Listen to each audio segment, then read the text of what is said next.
Hello everyone, कैसे हैं आप सब लोग।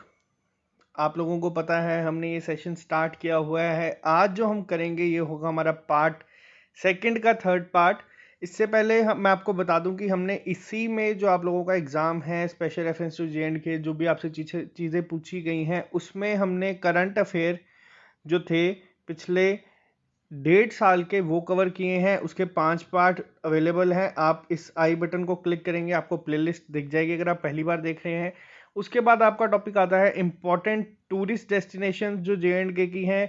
हमने उसको कवर किया है 4 पार्ट लगा के। उसके 1-2 पार्ट अभी और आना बाकी हैं। अभी पार्ट सेकंड आप देख सकते हैं हमने स्टार्ट किया था 73rd amendment of Indian constitution, और पार्ट 3 भी हमारा इसके साथ ही चल रहा है जिसमें हम कर रहे हैं पॉपुलर पर्सनालिटीज। उसके भी 3 पार्ट आपको मिल चुके हैं। ये दोनों पार्ट हमारे साथ चल रहे हैं ताकि आप लोगों को बर्डन ना बने करवाने को। मैं ये पूरा टॉपिक आपका एक ही वीडियो में 40 से 45 मिनट लगा के कवर करवा सकता हूँ, लेकिन मैं ऐसा नहीं कर रहा। रीज़न क्या है आपको भी इस वीडियो में ही पता चल जाएगा। ये पार्ट सेकंड का थर्ड पार्ट सब पार्ट है। तो आज हम पढ़ेंगे वो होगा GV के राव कमेटी के बारे में। 73rd अमेंडमेंट हम लोगों को पता है कब आया, कैसे आया, क्यों आया, मैंने आपको पहली वीडियो में बताया था। लेकिन हम जो अभी पढ़ रहे हैं वो पढ़ रहे हैं कि इसके पीछे की एक पूरी हिस्ट्री क्या थी जिससे आपके एग्जाम में क्वेश्चंस बन सकते हैं। क्योंकि वहाँ पे मेंशन नहीं है कि क्या चीज़ आपसे पूछी जाएगी क्या नहीं, तो हमें पूरा डिटेल में पढ़ना है और मज़े मज़े से पढ़ना है। क्योंकि अभी तक आपका ना एग्ज़ाम की नोटिफिकेशन आई है ना ही एग्ज़ाम की ऑफिशियल डेट आई है, तो आराम आराम से हम चीज़ें पढ़ेंगे, आपको सारी चीज़ें पता होती रहेंगी। तो चलिए GV के राव कमेटी को स्टार्ट करने से पहले मैं आपको एक क्विक रिव्यू दे देता हूँ कि हमने पहले क्या पढ़ा है। पहले हमने पढ़ी थी बलवंत राय मेहता कमेटी। जो लोग ये वीडियो पहली बार देख रहे हैं उनसे रिक्वेस्ट है कि यही आई बटन पे ही आपको इन दोनों वीडियोस का भी पार्ट मिल जाएगा, सेकंड बी और सेकंड सी। आप वो देखें, वहाँ सेकंड ए और सेकंड बी वहाँ ज़्यादा डिटेल में करवाया है। यहाँ पे आपको इतने अच्छे से समझ नहीं आएगा। ये उन लोगों के लिए ही है जिन लोगों ने स्टार्टिंग से हमें देखा है। आपको पता है सबसे पहले बलवंत राय मेहता कमेटी आई थी 1957 में, जिन्होंने डेमोक्रेटिक डिसेंट्रलाइजेशन की बात की थी। उन्होंने ये देखा था कि बहुत ही ज़्यादा सेंटर पे डिपेंड हो रही है सब चीज़ें, ब्यूरोक्रेसी काफ़ी ज़्यादा हो गई है। तो उन्होंने वहाँ पे पहली चीज़ कही थी कि डेमोक्रेटिक डिसेंट्रलाइजेशन। एग्जाम में आपसे MCQ डायरेक्ट आ सकता है कि किस कमेटी ने कहा था डेमोक्रेटिक डिसेंट्रलाइजेशन, जिसका नाम बदल के पंचायती राज रख दिया गया था। इन्होंने रिकमेंड क्या किया था? तो इन्होंने रिकमेंड किया था 3 टायर का पंचायत राज सिस्टम, जिसमें कि डिस्ट्रिक्ट लेवल पे होगा आपका जिला परिषद, ब्लॉक लेवल पे होगा आपका पंचायत समिति, विलेज लेवल पे होगा आपका ग्राम पंचायत। इसके अलावा इन्होंने रिकमेंड किया था कि एक डिस्ट्रिक्ट कलेक्टर को चेयरमैन बनाने का, किसका? जिला परिषद का। आपसे ये डायरेक्ट MCQ फॉर्म में पूछे जा सकते हैं, तभी मैं आपको ये बार बार रिपीट करवा रहा हूँ। और इन्होंने कहा था कि इलेक्शन जो है वो हर 5 साल के बाद एक जेन्युइन वे में कराए जाएं। क्यों? क्योंकि काफ़ी सारे विलेजेस ऐसे थे या पंचायत ऐसी थी जो इलेक्शन करवाते ही नहीं थे, जहाँ पे बिल्कुल कई सारे ऐसे थे जो एक्सेप्ट नहीं कर रहे थे। मैंने बहुत ही सिंपल एग्जांपल देके आपको समझाया है कि किस तरह से ये चीज़ें हो रही हैं। एक छोटी सी एग्जांपल मैं यहाँ पे आपको दोबारा दे देता हूँ, सिंपल आपको याद रखने में होगा। अभी तक अगर आपसे पूछा जाए 3 टायर की किसने रिकमेंड की थी, तो आपको मैंने बताया था बलवंत राय मेहता। 3 नाम है, तो इन्होंने क्या रिकमेंड किया था? 3 टायर का पंचायत राज सिस्टम। इसके बाद आई थी अशोक मेहता कमेटी। कब आई थी? 1977 में। इस कमेटी ने क्या रिकमेंडेशन दी थी? इन्होंने 2 टायर जो आपका था सिस्टम, पंचायती सिस्टम, उसे रिकमेंड किया था। याद करने का तरीका 2 नाम है, लेकिन इसके अलावा भी इन्होंने काफ़ी चीज़ें ऐसी थी जो एक्स्ट्रा लाई थी। मैं इंपॉर्टेंट आपको बता देता हूँ, आप पूरी डिटेल में वीडियो देख लें। इन्होंने न्याय पंचायत को एक सेपरेट बॉडी बनाया था जिसमें एक क्वालिफाइड जज जो होगा वो लीड करेगा। उसके अलावा इन्होंने जो दिया था वो दिया था कि SC ST को रिजर्वेशन दिया था on the basis of population, कि जिस जगह पे SC ST की पॉपुलेशन ज़्यादा है वो सीट रिजर्व कर दी जाए उनके लिए, ताकि वो लोग भी इलेक्शंस में इन्वॉल्व हो सके। उसके अलावा इन्होंने जो इम्पोर्टेंट चीज़ कही थी वो ये कही थी कि जो टैक्सेशंस होंगी या जो भी इनका जितना भी कंपलसरी पावर्स होती हैं, जिस तरह से टैक्सेशन होंगी या इनके अपने फाइनेंशियल रिसोर्सेज होंगे, पंचायती राज खुद उन्हें कर सकता है। इसके अलावा इस कमेटी में इतना ही इंपॉर्टेंट है एग्जाम पॉइंट ऑफ व्यू से जो आपको याद रखना है।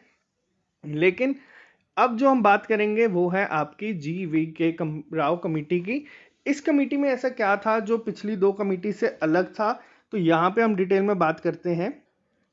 सबसे पहले तो आपको पता होना चाहिए कि ये कमेटी आई कहाँ से। ये जो कमेटी थी इसको अपॉइंट किया था प्लानिंग कमीशन ने। आप कमेंट में लिख के बताएं कि प्लानिंग कमीशन का नाम अब क्या है और कब किया था। ये किया था आपका 1985 में, क्योंकि वापस से बहुत सारी ऐसी चीज़ें थी। PRIs यहाँ पे पंचायती राज इंस्टीट्यूशंस को कहा गया है, तो ये आप याद रखें।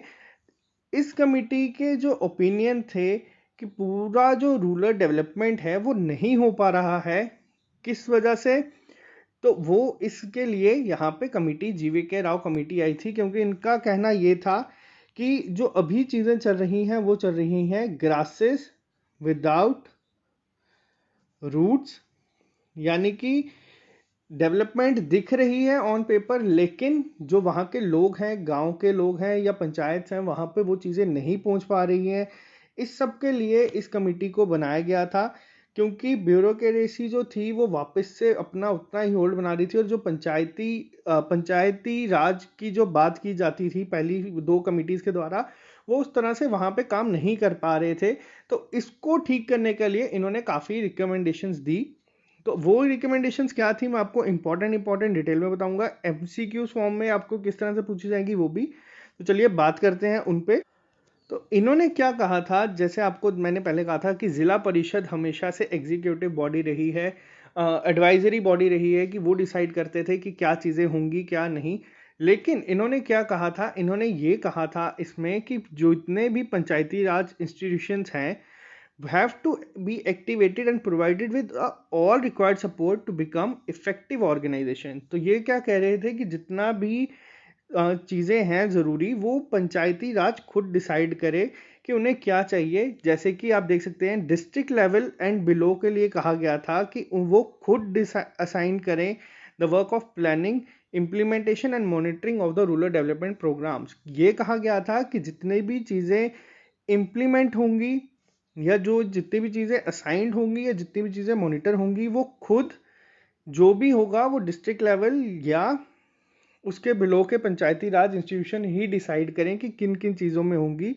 The block development office should be the spinal cord of the rural development process, ये कहा गया था। इसके साथ एग्जाम में अगर आपसे MCQ पूछा जाएगा तो यही पूछा जाएगा कि किस कमेटी ने डिस्ट्रिक्ट डेवलपमेंट कमिश्नर को इंट्रोड्यूस किया था। इन्होंने क्या कहा था, इन्होंने कहा था कि डिस्ट्रिक्ट डेवलपमेंट कमिश्नर एक अलग से पोस्ट होनी चाहिए। अभी मैंने आपको बताया कि बलवंत राय मेहता कमेटी ने क्या कहा था। बलवंत राय मेहता कमेटी ने कहा था डिस्ट्रिक्ट कलेक्टर होना चाहिए चेयरमैन किसका, जिला परिषद का। अगर आपसे ये पूछा जाए तो ये कहा था बलवंत राय मेहता कमेटी ने। लेकिन इन्होंने क्या रिकमेंडेशन दी, इन्होंने रिकमेंडेशन ये दी कि जो भी डिस्ट्रिक्ट डेवलपमेंट कमिश्नर है एक पोस्ट बनाई जाए जो पूरा ध्यान रखेगी कि पंचायती राज इंस्टीट्यूशन किस तरह से काम करते हैं और किस तरह से ये इफेक्टिव बनते हैं।